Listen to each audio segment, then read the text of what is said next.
आज 19 तारीख है और 23 को वित्त मंत्री निर्मला सीतारमण जी अपना 7वां बजट प्रस्तुत करेंगी। और जैसा कि अमूमन होता है, इस बजट को बनाने से पहले वह उद्योगपतियों से, इंडस्ट्रियल लॉबीज से, कुछ किसानों के संगठनों से और अन्य ऐसे तमाम इकोनॉमिस्ट से, बैंकर्स से मिलकर उन्होंने विचार विमर्श किया है। लेकिन क्या वो इस देश के आम आदमी से मिली हैं? क्या वो उन परिवारों से मिली हैं, आधे इस देश के लगभग वो परिवार जो दिन की 3 वक्त की रोटी नहीं खा पा रहे हैं? क्या वो उन महिलाओं से मिली हैं जो महंगाई का सबसे ज्यादा दंश झेल रही हैं?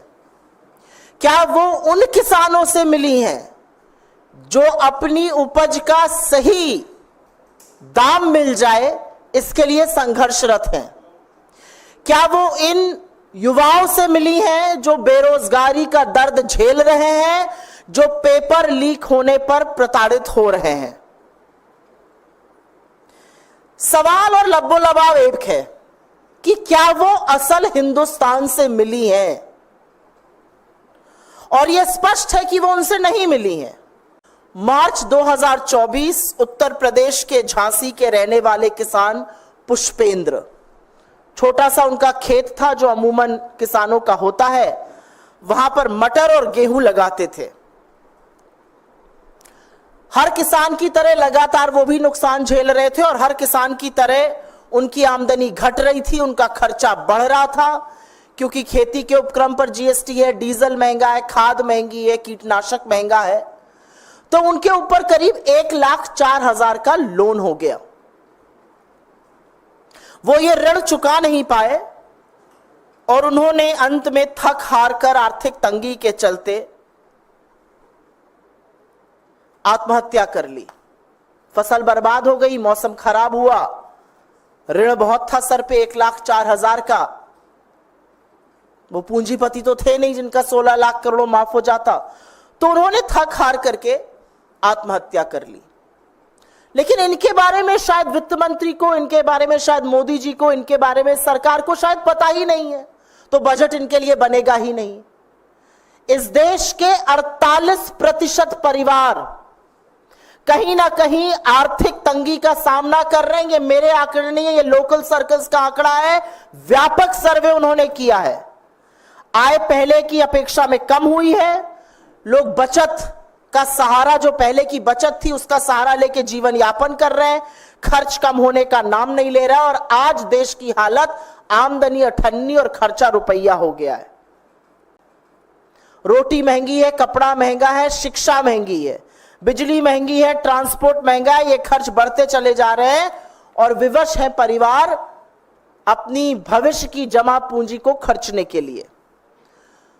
तो बजट आने के जस्ट पहले, और आप लोगों से मैं गुजारिश करूंगी, आप लोगों से दरख्वास्त करूंगी, आप लोगों से अनुरोध है कि यह सारी प्रेस कॉन्फ्रेंस हम कुछ स्लाइड्स के माध्यम से आपको यहां पर दिखाने जा रहे हैं, क्योंकि समझना जरूरी है कि बजट के जस्ट पहले देश की अर्थव्यवस्था का क्या हाल है। और शुरुआत हम उस आपदा से करते हैं जिससे कि यह देश जूझ रहा है, और वो है बेरोजगारी। गुजरात की टूटती हुई रेलिंग और मुंबई में कम पैसा देने वाली एविएशन के लोडिंग सेक्टर की नौकरियां और वहां पर आई लाखों की भीड़ इस सरकार की फिजूल की दलीलों का पर्दाफाश करती है। भयावह बेरोजगारी से हमारा देश जूझ रहा है। आंकड़े आपके सामने हैं, पहली वाली स्लाइड पे जाइए। आर्थिक कुप्रबंधन, नोटबंदी, आधे अधूरे जीएसटी और अकुशल कोविड प्रबंधन के चलते इस इकोनॉमी को 11.5 लाख करोड़ का नुकसान हुआ और 1.5 करोड़ से ऊपर नौकरियां नष्ट हो गईं।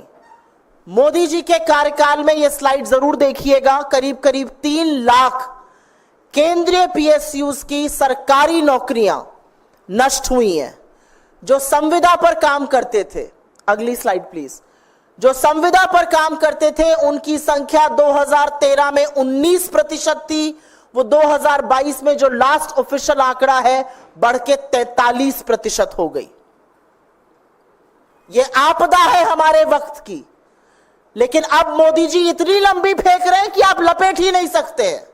उन्होंने 8 करोड़ रोजगार दे दिए, किसको दिए, कहां दिए, कहां हैं ये नौकरियां?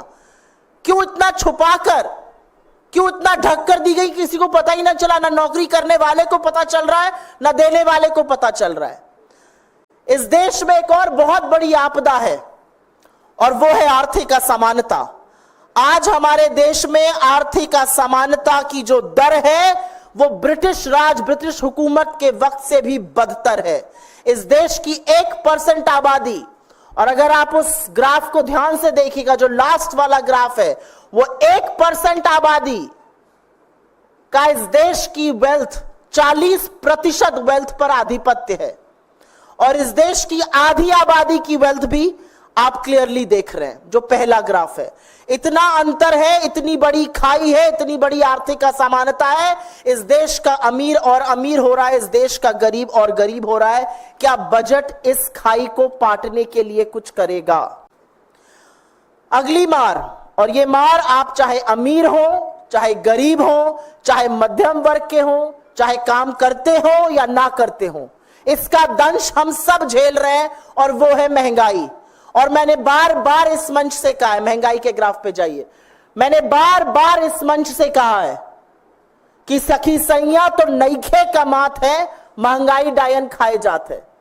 आपको आंकड़ों में उलझाया जाएगा, लेकिन असलियत यह है कि फूड इन्फ्लेशन इस सरकार की नाक के नीचे लगातार 9% के ऊपर बना हुआ है। लास्ट रीडिंग जून की 9.5%, 10% के आसपास फूड इन्फ्लेशन है। सब्जियों के दाम में करीब करीब 30% की बढ़ोतरी हुई है। अमीर को शायद फर्क ना पड़ता हो, लेकिन गरीब की थाली से आपने सब्जी भी गायब करने का काम किया है। और महंगाई हर तरफ है। महंगाई ट्रांसपोर्ट में है, कपड़ा महंगा है, उस पर जीएसटी है, स्कूल की फीस दुगनी हो गई है, इस तरह की महंगाई है। तो महंगाई से लोगों की कमर तोड़ने का काम किया। क्या यह बजट महंगाई को एड्रेस करेगा?